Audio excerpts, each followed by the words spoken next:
Welcome to T-SAT online. I'm Naresh, history faculty. ఈరోజు మనం ఈ వీడియోలో మౌర్యుల అనంతర యుగం గురించి నేర్చుకుందాము. మౌర్యుల అనంతర యుగము మౌర్యుల పతనం నుండి గుప్తుల ప్రారంభం వరకు మధ్యలో ఉన్న కాలాన్నే మౌర్యుల అనంతర యుగం అని చెప్పేసి చెప్పుకోవడం జరిగింది. మనకి వాళ్ళకు ప్రత్యేక పేరు లేదా అంటే ఈ మధ్య కాలంలో బలమైనటువంటి రాజ్యాలు లేవు, బలమైనటువంటి రాజ్యాలు లేని కారణంగా మౌర్యుల అనంతర యుగం అని చెప్పేసి చెప్పుకుంటున్నాము.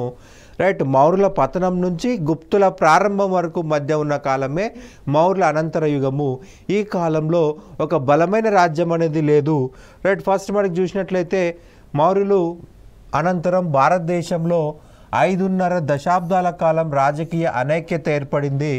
మౌర్యుల తర్వాత భారతదేశాన్ని స్వదేశీయులు, విదేశీయులు పరిపాలించడం జరిగింది. క్రీస్తు పూర్వం 2వ శతాబ్దం నుండి క్రీస్తు పూర్వం 3వ శతాబ్దం వరకు వర్తకుల యుగం అనే పేరుతో భారతదేశాన్ని పిలువబడేది. ఎందుకంటే అతి గొప్పగా వ్యాపారము అభివృద్ధి చెందినది. రైట్, భారతీయ యొక్క సుగంధ ద్రవ్యాలు కావచ్చు, బట్టలు కావచ్చు, అందులో ముఖ్యంగా మస్లిన్, క్యాలికో లాంటివి రైట్ యూరోప్ దేశాలకు ఎగుమతి కావడం జరిగింది. మనకి అత్యధిక బంగారము, వెండి ఇవన్నీ కూడా ఇండియాకి వరదలాగా రావడం జరిగింది. రైట్, సో అందుకే మనం ఏమంటున్నాం, వర్తకుల యుగం అని చెప్పి చెప్తా ఉన్నాము. మౌర్యుల అనంతర యుగం, మౌర్యుల అనంతరం భారతదేశాన్ని స్వదేశీయులు ముఖ్యంగా శుంగులు, కాన్వులు పరిపాలించారు.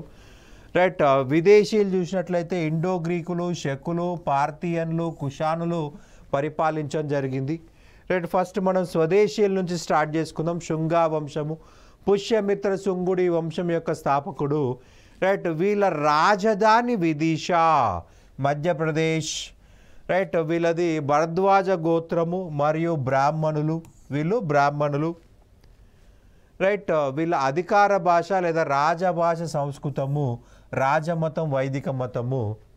మనకి ప్రధానంగా చూసినట్లయితే హర్ష చరిత్ర అనే గ్రంథం ఉంది. ఈ హర్ష చరిత్ర అనే గ్రంథంలో బాణుడు మౌర్య వంశ పతనం గురించి, శుంగవంశ ప్రారంభం గురించి చెప్పడం జరిగింది. పుష్యమిత్ర శుంగుడు అనేవాడు బ్రాహ్మణ సైనిక అధికారి. ఇతను బృహదదుడు అనేటువంటి చిట్ట చివరి మౌర్య వంశ చక్రవర్తిని సైన్యం ముందే హత్య చేసి రైట్ ఈ యొక్క మౌర్య సామ్రాజ్యాన్ని పతనం చేసినట్టుగా మనకి బాణుడు హర్ష చరిత్రలో రాయడం జరిగింది. రైట్, తన రాజధాని పాటలీపుత్రం కాకుండా విదిషకు మార్చడం జరిగింది. విదిష నుండి పుష్యమిత్ర శుంగుడు పరిపాలన చేయడం జరిగింది. మనకు పురాణాల ప్రకారం చూసినట్లయితే, పురాణాల ప్రకారం 10 మంది శుంగులు ఈ యొక్క వంశాన్ని పరిపాలించడం జరిగింది. 10 మంది శుంగారాజులు పరిపాలన చేయడం జరిగింది. రైట్, ఈ యొక్క 10 మంది రాజులు శుంగ వంశాన్ని పరిపాలించారు. పుష్యమిత్ర శుంగుడు ఈ వంశంలో రైట్ మొదటి రాజుగా చెప్పాలి. ఈ పుష్యమిత్ర శుంగుడు బార్హుత్ స్తూపము మరియు సాంచి స్తూపాలను అభివృద్ధి చేశాడు. మనకి సాంచి స్తూపం యొక్క ఉత్తర తోరణాన్ని పుష్యమిత్ర శుంగుడు నిర్మించడం జరిగింది.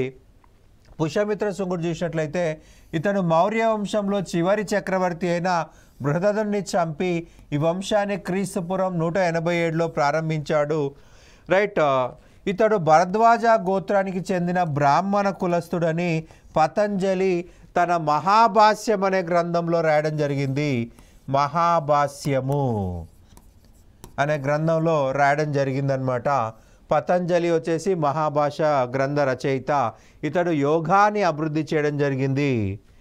రైట్, ఇతడికి సమకాలీన రాజులు మొదటి శాతకర్ణి, ఇతడి శాతవాహన వంశం, కారవేలుడు కళింగవ, మీనాండర్ ఇండో గ్రీక్ వంశము.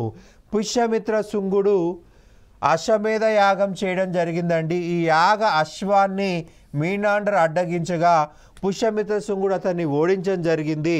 పుష్యమిత్ర శుంగుడు అతన్ని ఓడించాడనమాట. అలాగే మొదటి శాతకర్ణి చేతిలో ఓడిపోయినట్లుగా మనకు నానాఘాట్ శాసనం ద్వారా తెలుస్తూ ఉంది. హాతీ గుంప శాసనం ప్రకారం కారవేలుడు పుష్యమిత్ర శుంగాన్ని ఓడించి మగధ నుండి జైన తీర్థంకర్ల విగ్రహాలను కళింగకు తీసుకెళ్లడం జరిగింది. జైన విగ్రహాలను కళింగకి తీసుకువెళ్ళాడు. మనకి ప్రధానంగా చూసినట్లయితే పుష్యమిత్ర శుంగుడు కాలంలో ఉన్నటువంటి పూజారి పతంజలి. పతంజలి మహాభాష్యం ప్రకారము 2 సార్లు అశ్వమేధ యాగం చేశాడు. 2 సార్లు అశ్వమేధ యాగం చేశాడు. మనకి మహాభాష్యం గ్రంథం చూసినట్లయితే పాణిని రాసిన అష్టాధ్యాయి పైన వ్యాఖ్యానము. అష్టాధ్యాయి రైట్, పాణిని రాశాడండి. ఇది సంస్కృత గ్రామర్ సంబంధించినటువంటి గ్రంథము పాణిని. ఈ పాణిని రాసిన అష్టాధ్యాయి పైన వ్యాఖ్యానమే మహాభాష్యం అని చెప్పాల్సి ఉంటుంది. ఈ అష్టాధ్యాయి చాలా క్రిటికల్ సంస్కృతంలో రాయబడింది. ఇది అందరికీ అర్థం కావాలి కాబట్టి మాట్లాడుకునే భాషలో మహాభాష్యం రాశాడు. ఈ గ్రంథంలోనే 2 సార్లు పుష్యమిత్ర శుంగుడు అశ్వమేధ యాగం చేసినట్టుగా రాయడం జరిగింది. ఇక నెక్స్ట్ చూసినట్లయితే అగ్నిమిత్రుడు పుష్యమిత్ర శుంగుడి యొక్క కుమారుడు. రైట్, విదర్భ ప్రాంతాన్ని ఆక్రమించాడు. విదర్భ ప్రాంతము అంటే మహారాష్ట్ర ప్రాంతం, ఆదిలాబాదు పైన ఉన్నటువంటి మహారాష్ట్ర ప్రాంతమే విదర్భ ప్రాంతము. ఇతడి గురించి తెలియజేసిన గ్రంథం మాలవికాగ్ని మిత్రం అని గుర్తుపెట్టుకోవాలి. కాళిదాసు 2వ చంద్రగుప్తుడి కాలంలో మాలవికాగ్ని మిత్రం అనే గ్రంథాన్ని రాయడం జరిగింది. ఇది ఒక నాటకము. రైట్, ఈ నాటకంలో విదర్భ యువరాణి మాలవిక మరియు అగ్నిమిత్రుడు గురించి వివరణ ఉందన్నమాట. వాళ్ళిద్దరి యొక్క ప్రేమాయణం గురించి ఇందులో రాయడం జరిగింది. ఇక మనకి 5వ రాజు వచ్చేసి కాశీపుత్ర భగభద్ర. ఇతను 5వ రాజు అండి. ఇతని కాలంలో విదిశలో శ్రీకృష్ణ దేవాలయం అనేది నిర్మితమైంది. ఇతడి కాలంలోనే విదిశ నగరానికి గ్రీకు రాయబారి హీలియోడోరస్ సందర్శించడం జరిగింది. హీలియోడోరస్ శ్రీకృష్ణుడికి పరమ భక్తుడైపోయాడు. శ్రీకృష్ణుడి గురించి భాగవత మతం గురించి వివరిస్తూ హీలియోడోరస్ బేసానగర్ అనే ప్రాంతంలో ఒక ధ్వజస్తంభాన్ని నిర్మించి ఒక శాసనాన్ని ఇచ్చాడు. దీన్నే మనము హీలియోడోరస్ స్తంభ శాసనం అంటాము. హీలియోడోరస్ గరుడ స్తంభ శాసనంలో భాగవత మతం గురించి వాసుదేవ కృష్ణుడిని దేవదేవ అని పిలిచాడు. మనకి ఇక్కడ గుర్తుపెట్టుకోండి, వాసుదేవ కృష్ణ అంటే ప్రస్తుతం మనం పూజించే శ్రీకృష్ణుడు. వాసుదేవ కృష్ణుడిని దేవదేవ అని వివరించాడు హీలియోడోరస్. రైట్, హీలియోడోరస్ స్తంభ శాసనం పైన గరుడ పక్షిని పెట్టాడు కాబట్టి మనం గరుడ స్తంభ శాసనం అంటున్నాము. రైట్, మనకి ఏమడుతుందంటే ఎగ్జామ్లో ఏ శాసనంలో తొలిసారిగా భాగవత మతం గురించి వివరించడం జరిగింది? బేసానగర్ గరుడా స్తంభ శాసనము, లేదా దాన్నే మనం ఏమంటాం అంటే హీలియోడోరస్ స్తంభ శాసనం అంటాం. హీలియోడోరస్ ఇచ్చాడు కాబట్టి హీలియోడోరస్ స్తంభ శాసనము. గరుడ పక్షి దానిపైన కనిపిస్తుంది కాబట్టి గరుడ పక్షి రైట్, హీలియోడోరస్ లేదా బేసానగర్ గరుడ స్తంభ శాసనం అంటాము. అది గుర్తుపెట్టుకోవాలి. భగభద్రుడి గురించి బేసానగర్ స్తంభ శాసనం ద్వారా తెలుసుకోవచ్చు. రైట్, హీలియోడోరస్ తనకు తానుగా పరమ భాగవత అని పిలుచుకున్నాడు. పరమ భాగవత అంటే నేను చాలా గొప్ప శ్రీకృష్ణుడి భక్తుణ్ణి అంటున్నాడు. మనకి భాగవత మతం మరి దేని గురించి వివరిస్తుందయ్యా అంటే భక్తి గురించి వివరించేటువంటి మతము. భక్తి గురించి వివరించే మతం భాగవత మతము. భక్తిలో మధ్యవర్తులు ఉండరు. భక్తిలో విగ్రహారాధన ఉండదు. భక్తిలో మధ్యవర్తులు ఉండరు. మనము దేవునికి అర్పించుకోవడమే భక్తి. సో ఇక్కడ విగ్రహారాధన ఉండదు. విగ్రహం అనేది ఒక మధ్యవర్తి. రైట్, మధ్యలో పూజారులు అనేవాళ్ళు మధ్యవర్తులు. ఈ భక్తిని ప్రచారం చేసిందే భాగవత మతము. వాసుదేవ కృష్ణుడు అందులో మొదటి ముఖ్యమైన దేవుడు. టోటల్గా 5 దేవతల్ని పూజించారండి ఈ యొక్క మతంలో. వాసుదేవ కృష్ణ, బలరామ మొదటి తరానికి చెందినటువంటి దేవతలు. రైట్, అలాగే మనకి సాబా వాసుదేవ కృష్ణ జాంబవతి యొక్క కుమారుడు. రైట్, వాసుదేవ కృష్ణుడు రుక్మిణి యొక్క కుమారుడు వచ్చేసి ప్రద్యుమ్న. సాబా ప్రద్యుమ్న వచ్చేసి 2nd తరానికి చెందినటువంటి దేవతలు. అనిరుద్ధ రైట్, ప్రద్యుమ్నుడు ప్రభావతి యొక్క కుమారుడు. సో టోటల్గా 5 దేవతలని భాగవత మతంలో పూజించడం జరిగింది. ఈ 5 దేవతలు రైట్ భక్తి మార్గాన్ని ప్రచారం చేసినట్టుగా వాళ్ళు భావిస్తారు.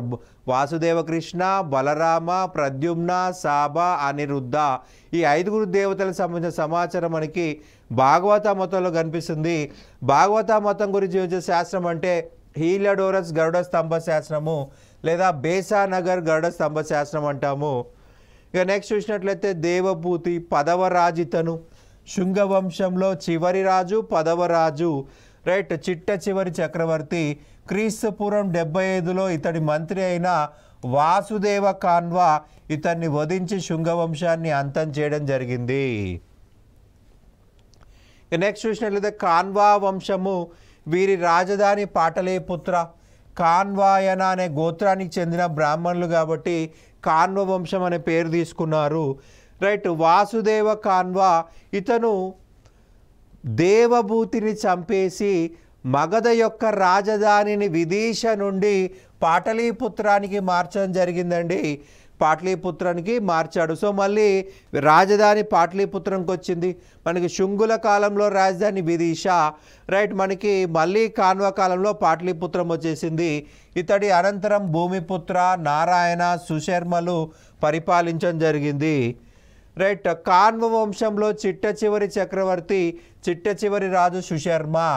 రైట్ శాతవాహన అయినటువంటి పులోమావి, మొదటి పులోమావి ఇతన్ని వధించి పాటలీపుత్రాన్ని ఆక్రమించడం జరిగింది. మనకు వాయు పురాణం చూసినట్లయితే వాయు పురాణంలో ఏం రాసిందయ్యా అంటే రైట్ మనకి ఆంధ్ర రాజు మగధపై దాడి చేసి సుశర్మను చంపేశారు అని చెప్పేసి రాయడం జరిగింది. ఆంధ్ర రాజు రైట్ మగధపై దాడి చేసి సుశర్మను చంపేసని రాశాడు. కానీ ఇక్కడ మొదటి పులోమావి అనేది పేరు ఇవ్వలేదు.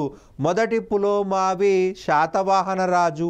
శాతవాహనులు తెలుగు ప్రాంతానికి చెందిన వాళ్ళు కాబట్టి పురాణాల్లో ఆంధ్ర రాజులు అన్నారు.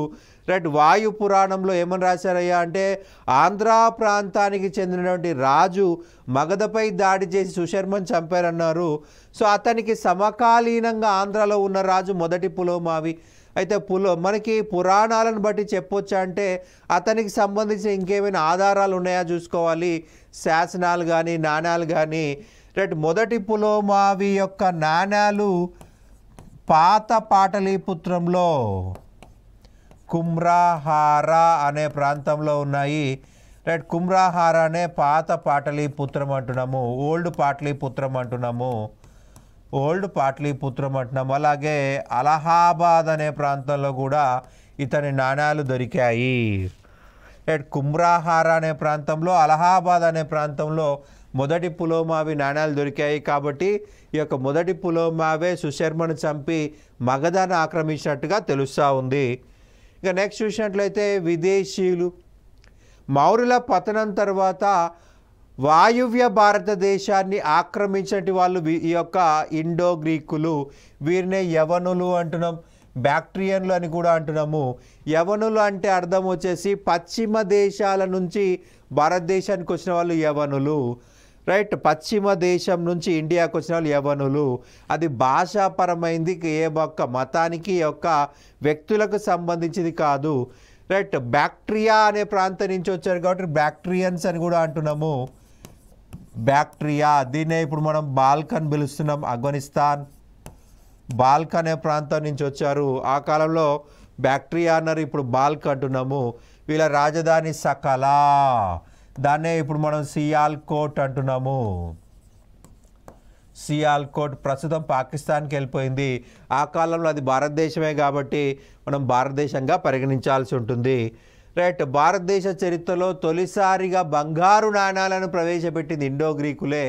రైట్ ఇండో గ్రీకులు అని చెప్పాల్సి ఉంటుంది.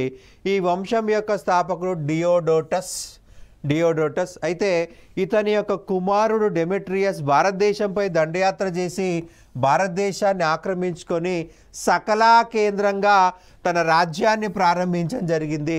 భారతదేశంలో తొలి ఇండో గ్రీకు రాజు అంటే డెమెట్రియస్ అనాలి. మరి వీళ్ళు గ్రీకులు కదా, ఇండో గ్రీకులు ఏంటి? ఇండియాకు వచ్చిన తర్వాత ఇండియా యొక్క లక్షణాలన్నీ వాళ్ళ లక్షణాలుగా పాటించారు. ఇండియా యొక్క సంస్కృతిని పాటించారు. ఇండియా యొక్క మతాలని, భాషలను ఉపయోగించారు. కాబట్టి ఇండో గ్రీకులు అంటున్నాము. బౌద్ధ మతాన్ని పాటించారు. సంస్కృత భాషని, ప్రాకృత భాషని, పాలీ భాషను ఉపయోగించారు. అందుకే వీళ్ళని ఇండో గ్రీకులు అంటున్నాము. భారతీయ మతాన్ని, భారతీయ భాషలని ఉపయోగించారు. అందుకే వీళ్ళని ఇండో గ్రీకులు అంటున్నాము. వీరికే మరి ఒక పేరు బ్యాక్ట్రియన్ గ్రీకులు. బ్యాక్ట్రియన్ గ్రీకులు, ఇండో గ్రీకులన్నా బ్యాక్ట్రియన్ గ్రీకులన్నా ఒకరే. రైట్. డెమిట్రియస్ తన బంగారు నాణాలపైన కరోస్టీ లిపిని గ్రీకు భాషను ఉపయోగించారు. కరోస్టీ లిపిని గ్రీకు భాషను ఉపయోగించారు. డెమిట్రియస్కు సమకాలీనమైన వారు పుష్యమిత్ర శుంగుడు, కారవేలుడు, మొదటి శాతకర్ణి. ఇండో గ్రీక్ వంశంలో అతి గొప్ప రాజు మీనాండర్. రైట్. ఇతను బౌద్ధ మత అభిమాని. ఇతని ఆస్థానంలో నాగసేనుడు అనేటువంటి రచయిత ఉండేవాడు. ఇతడు పాలీ భాషలో రచించిన గ్రంథము మిలింద పన్హా. రైట్. మిలింద పన్హా, మిలిందుడు. రైట్. మీనాండర్నే మిలిందుడు అని చెప్పడం జరిగింది. రైట్. మిలిందుడు లేదా మీనాండర్ బౌద్ధ మతంలోకి కన్వర్ట్ కావడం జరిగింది. బౌద్ధ మతంలో కన్వర్ట్ అయిన తర్వాత అతనికి అనేక సమస్యలు ఎదురయ్యాయి. సో వాటిని నాగసేనని అడగడం జరిగింది. పన్హా అంటే ప్రశ్నలు, మిలిందుడి ప్రశ్నలు. నాగసేన మిలిందుడు మధ్య జరిగిన సంభాషణలే మిలింద పన్హో అన్నమాట. ఏ భాషలో రాశాడండి? పాలీ భాషలో రాశాడు. రైట్. మనకి ఇక్కడ నాణాలని రెండు వైపులా ముద్రించడం ప్రారంభించింది కూడా మీనాండర్ అని చెప్పాలి. నాణాలను రెండు వైపులా ముద్రించింది మీనాండర్ అని చెప్పాల్సి ఉంటుంది. రైట్. మీనాండర్ రెండు వైపులా అంతకన్నా ముందు మనకి ఒకవైపే ముద్రించే వాళ్ళు. తెలుగులో మనం దాన్ని విద్ధాంకా నాణాలు అనేవాళ్ళము. విద్ధాంకా నాణాలు ఒకవైపు మాత్రమే ముద్రించబడి ఉండేవి. ఇంగ్లీష్లో పంచ్డ్ మార్క్ కాయిన్స్ అంటాము. ఒకవైపు పంచ్ చేస్తారండి, రెండో వైపు ఖాళీగా ఉంటుంది. కానీ ఈయన ఏం చేశాడు మీనాండర్ అంటే రెండు వైపులా నాణాలను ముద్రించడం ప్రారంభించడం జరిగింది. రైట్. రెండు వైపులా ఫ్రంట్ సైడ్ని బ్యాక్ సైడ్ ముద్రించాడు. ఒకవైపు తన సమాచారాన్ని, మరి ఒక వైపు గౌతమ బుద్ధుని సమాచారాన్ని కూడా ముద్రించాడు మీనాండర్. ఇక నెక్స్ట్ చూసినట్లయితే శకులు. రైట్. మీనాండర్ తర్వాత వచ్చిన వాళ్ళు అసమర్థులు కాబట్టి సునాయాసంగా శకులు భారతదేశానికి వచ్చారు. ఈ శకులు భారతదేశానికి రావడానికి గల కారణం వచ్చేసి భారతదేశంలో వాయువ్య భారతదేశం బలహీనంగా ఉండడం. రెండోది చైనా గోడ. చైనా గోడ కూడా ఒక కారణం అని చెప్పాల్సి ఉంటుంది. మనకి చైనా చక్రవర్తి షియో వాంగ్టీ ఇతని కాలంలో అనాగరికులు విపరీతంగా చైనా పైన దాడి చేయడం జరిగింది. చైనా పైన దాడి చేశారు. ఈ దాడి నుంచి చైనాను కాపాడుకోవడం కోసము చైనా గోడ నిర్మాణం ప్రారంభించాడు షియో వాంగ్టీ అనేటువంటి రాజు. రైట్. ప్రతి కిలోమీటర్కి సైనికులను ఏర్పాటు చేసి రైట్ చైనాకి అనాగరికుల దండయాత్ర రాకుండా ట్రై చేశాడు. ఆ అనాగరికులు శకులపై దాడి చేసి శకుల భూభాగాలు ఆక్రమించుకున్నారు. సో ఆ యొక్క సమస్య వల్ల శకులు భారతదేశం వైపు వచ్చారు. మధ్యాసియా నుండి బోలన్ కనుమల ద్వారా భారతదేశానికి వచ్చారు. ఈ వంశస్థాపకుడు మావూస్. రైట్. తక్షశిల కేంద్రంగా ఈ రాజ్యం ఏర్పడింది. శకులు క్షాత్రప అనే పేరుతో రాష్ట్రాలకు అధిపతులని నియమించారు లేదా ఉంచేవారు. క్షాత్రపులు. రైట్. ఈ మావూజ్ అనే వ్యక్తి మహారాజా మహాత్మా అనే బిరుదు తీసుకున్నాడు. సో అది స్వచ్ఛమైన సంస్కృత పదము. మహారాజా మహాత్మా అంటే వీళ్ళు భారతీయులు అయిపోయారు. భారతీయ భాషలను ఉపయోగించుకున్నాం కాబట్టి వీళ్ళని కూడా భారతీయులుగా భావించాలి. రైట్. నెక్స్ట్ చూసినట్లయితే మావూస్ తర్వాత ఏజస్ అనేవాడు రాజు కావడం జరిగింది. మావూస్ తర్వాత ఏజస్ అనేవాడు రాజు అయ్యాడు. ఈ ఏజస్ చూసినట్లయితే తన నాణాల పైన లక్ష్మీదేవత ముద్రను ముద్రించాడు. ఈ లక్ష్మిలో కూడా మనకి 8 మంది లక్ష్ములు ఉంటారండి. అష్టలక్ష్ములు అంటాం. ధనలక్ష్మి, ధాన్యలక్ష్మి, గజలక్ష్మి ఎట్లా. రైట్. తన నాణాల పైన గజలక్ష్మిని ముద్రించాడు. అభిషేక లక్ష్మిని ముద్రించాడు. గజలక్ష్మిని అభిషేక లక్ష్మిని ముద్రించడం జరిగింది. రైట్, ఏజస్ అనేటువంటి రాజు. రైట్, ఇతని నాణ్యాలు చూసినట్లయితే రాగి నాణ్యాలు. తన రాగి నాణ్యాల పైన మనకి గజలక్ష్మి, అభిషేక లక్ష్మి. రైట్, మనకి శకులు నిరంతరము అనేక దాడులు ఎదుర్కొన్నారు. ముఖ్యంగా కుషాణుల నుండి, పార్థియన్ల నుండి అనేక దాడులు ఎదుర్కోవడం వల్ల రైట్ శకులు నాశనం అయిపోయారు. శకుల కింద రాష్ట్ర గవర్నర్లను శక క్షాత్రపులు అని చెప్పుకున్నాము. ఈ క్షాత్రపులు అనేవాళ్ళు రాష్ట్ర గవర్నర్లు అనేవాళ్ళు స్వతంత్రం ప్రకటించేసుకున్నారు. సింధు శకులు, తక్షశిల శకులు, మథురా శకులు, ఉజ్జయిన్ శకులు, మ్యాండసోర్ శకులు, ఇవన్నీ కూడా రాష్ట్రాలు. రాష్ట్ర గవర్నర్లు ప్రత్యేక రాజ్యాలు ఏర్పాటు చేసుకున్నారు. రైట్, ప్రధాన రాజ్యం నాశనం అయిపోయింది. వాళ్ళ కింద పనిచేసిన 5 స్వతంత్ర రాజ్యాలు ఏర్పాటు చేసుకున్నారు. అందులో మనకు 2 ఇంపార్టెంట్, ఉజ్జయిన్ శకులు, అలాగే మ్యాండసోర్ శకులు, వాళ్ళే మిన్నాగార శకులు అంటాము. క్షహరాట్ట శకరాజ్యము. రైట్, క్షహరాట్ట వంశం అనేది మ్యాండసోర్ కేంద్రంగా ప్రారంభమైంది. మ్యాండసోర్ కేంద్రంగా, మ్యాండసోర్ మధ్యప్రదేశ్, మ్యాండసోర్ కేంద్రంగా స్టార్ట్ అయింది కాబట్టి మ్యాండసోర్ శకులు అనొచ్చు.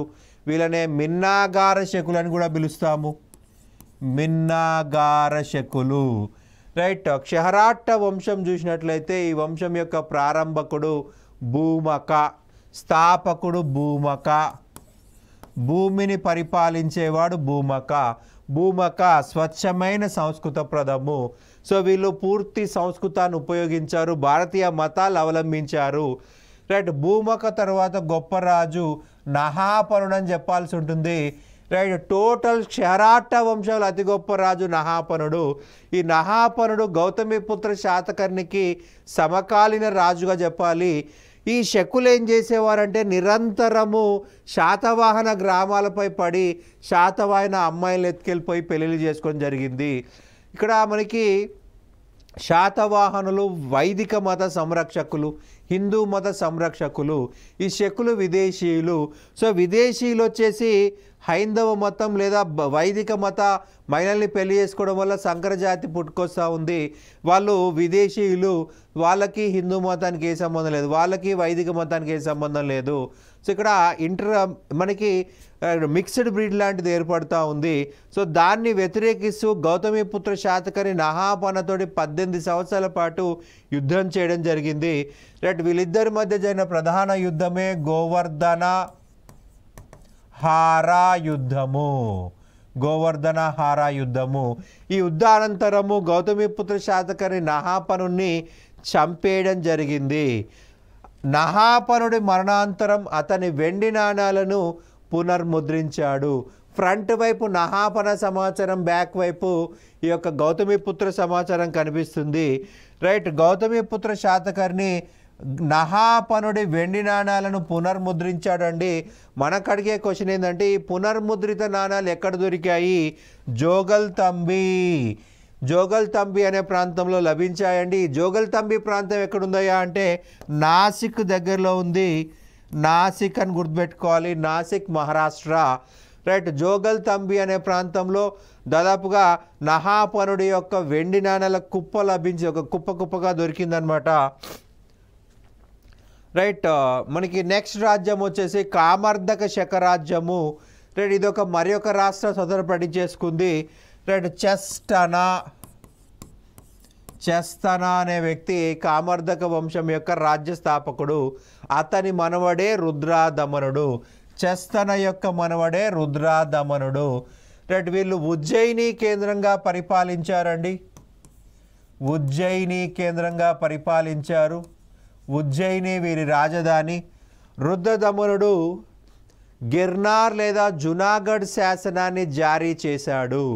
గిర్నార్ శాస్త్రము లేదా జునాగఢ్ శాస్త్రము భారతదేశ చరిత్రలో తొలిసారిగా సంస్కృత శాసనాన్ని జారీ చేసింది రుద్రదమనుడు. రైట్, గిర్నార్ లేదా జునాగఢ్ సంస్కృత శాసనం ఇది. రైట్, మనకి ఇక్కడ ఒక పదం కంపల్సరీగా గుర్తుపెట్టుకోవాలండి, గిర్నార్ శాసనము లేదా జునాగఢ్ శాసనము. ఈ శాసనం అనేది భారతదేశ చరిత్రలోని తొలి శాసనము. జునాగఢ్ శాసనము, గిర్నార్ శాసనం. టక్కున గుర్తురావాల్సిన అంశం ఏందయ్యా అంటే సుదర్శన తటాకము, సుదర్శన తటాక నిర్మాణము. రుద్రదమనుడు ఈ యొక్క సుదర్శన తటాకాన్ని పునర్నిర్మించడం జరిగింది. రుద్రదమనుడు శాతవాహన 24వ చక్రవర్తి అయిన వాసిష్ఠపుత్ర పులోమావి లేదా రెండవ పులోమావిని ఓడించాడు. రైట్, రెండవ పులోమావి ఓడిపోయి ప్రతిష్టానాపురం నుండి రాజధానిని ధాన్యాకటకానికి మార్చడం జరిగింది. కృష్ణా నదీ తీరంలోని ధాన్యాకటకానికి వెళ్ళిపోయాడు. రుద్రదమనుడు తన కుమార్తె అయిన రుద్రదమనికను వాసిష్ఠీపుత్ర శివశ్రీ శాతకర్ణికి ఇచ్చి వివాహం చేయడం జరిగింది. ఈ రుద్రదమనిక యొక్క భర్త శివశ్రీ శాతకర్ణి ఈ ప్రతిష్టానపురం లేదా మహారాష్ట్ర నుంచి పరిపాలన చేయడం జరిగింది. రుద్రదమనుడి పేరు మీద పరిపాలించడం జరిగింది. రైట్, ఈ వంశంలో చిట్ట చివరి రాజు రుద్రసింహుడు, మూడవ రుద్రసింహుడు. రైట్, మనకి ఇతడికి రెండవ చంద్రగుప్తుడు వధించి షకారి అనే బిరుదు పొందాడు. సో మనకి కూడా చిన్న అడిషనల్ సమాచారం అండి. సుదర్శన తటాకము, ఈ సుదర్శన తటాకము నిర్మించింది చంద్రగుప్త మౌర్యుడు. రైట్, దానికి కాలువలు కట్టించింది అశోకుడు అని చెప్పుకున్నాము. మనకు ఆ సమాచారం ఎలా తెలిసిందయ్యా అంటే గిర్నార్ సంస్కృత శాసనం నుండి. రైట్, ఈ శాసనంలో ఏం చెప్పాడయ్యా అంటే రుద్రదమనుడు కాలంలో ఈ యొక్క సుదర్శన తటాకానికి గండి పడింది. రైట్, ప్రణయ మరియు విస్తి అనే పన్నులు వసూలు చేయకుండా రైట్ సుదర్శన తటాకానికి మరమ్మతులు చేపట్టినట్టుగా, పునర్నిర్మాణం చేపట్టినట్టుగా రాయడం జరిగింది. ప్రణయ ఎమర్జెన్సీ ట్యాక్స్, అత్యవసర పరిస్థితుల్లో వసూలు చేసే పన్ను. రైట్, విస్తి వెట్టి చాకిరి, ఒక ప్రాంతంలో అభివృద్ధి కార్యక్రమాలు జరుగుతున్నప్పుడు ఆ ప్రాంత ప్రజలు స్వచ్ఛందంగా వచ్చి పనిచేయాలి, దాన్నే మనం విస్తి అంటున్నాం, వెట్టి చాకరీ అంటున్నాము. చంద్రగుప్త మౌర్యుడు సుదర్శన తటాకం నిర్మించాడు, దానికి కాలువలు కట్టించింది అశోకుడు, దానికి మరమ్మత్తు చేసింది రుద్రదమనుడు అని చెప్పేసి గిర్నార్ సంస్కృత శాసనంలో సుదర్శన తటాకం గురించి రాశాడు రుద్రదమనుడు. ఇక నెక్స్ట్ చూసినట్లయితే పార్థియన్లు, ఇరాన్ యొక్క ఉత్తర ప్రాంతంని పార్థియా అంటామండి. ఇక్కడ నుంచి భారతదేశానికి వచ్చారు కాబట్టి పార్థియన్లు అన్నారు. పార్థియన్లనే పహలవులు అని కూడా అంటారు, లేదా పార్థియన్లు పహలవులు ఇద్దరు అంటారు. పార్థియన్ వంశ స్థాపకుడు వోనోనిస్. రైట్, ఈ వంశంలో గొప్ప రాజు గోండా ఫెర్నిస్ కాలంలో జీసస్ యొక్క శిష్యుడైన సెయింట్ థామస్ భారతదేశానికి రావడం జరిగింది. మనకి ఈ యొక్క గోండా ఫెర్నిస్ అనే వ్యక్తి పుస్తకాల తయారీ గురించి నేర్చుకురమ్మని తన రాయబారుల్ని సిరియాకి పంపించాడు. Book binding technology నేర్చుకురమ్మని.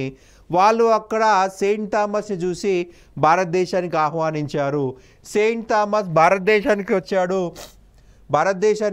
భారతదేశంలో గోండా ఫెర్నిస్కి క్రైస్తవ మతం ఇచ్చాడు. కేరళ, తమిళనాడు ప్రాంతంలో క్రైస్తవ మత ప్రచారం చేయబడ్డాడు. అయితే ఈ సెయింట్ థామస్ని మద్రాసు దగ్గర హత్య చేయడం జరిగింది. రైట్, ఇతను మత ప్రచారం చేయని నచ్చని వాళ్ళు అతన్ని హత్య చేయించేశారు. సెయింట్ థామస్ యొక్క సమాధిని మార్కోపోలో మద్రాసు సమీపంలో చూశానని ది ట్రావెల్స్ అనే గ్రంథంలో తెలియజేయడం జరిగింది. రైట్, మనకి మార్కోపోలో రుద్రమదేవి కాలంలో భారతదేశాన్ని సందర్శించాడండి. మార్కోపోలో రుద్రమదేవి కాలంలో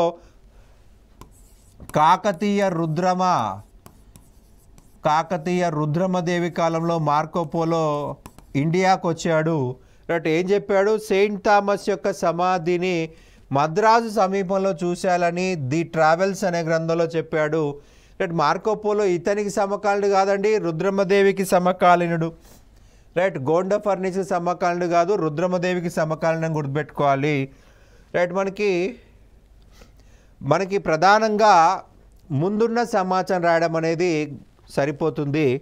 ఈ యొక్క చాప్టర్లో మనం మౌర్యుల అనంతర యుగం గురించి నేర్చుకుందాము. ఓకే, నెక్స్ట్ చాప్టర్లో మనకి ఇంకా డీటెయిల్గా మౌర్యుల అనంతర యుగం గురించి నేర్చుకుందాము. Thank you.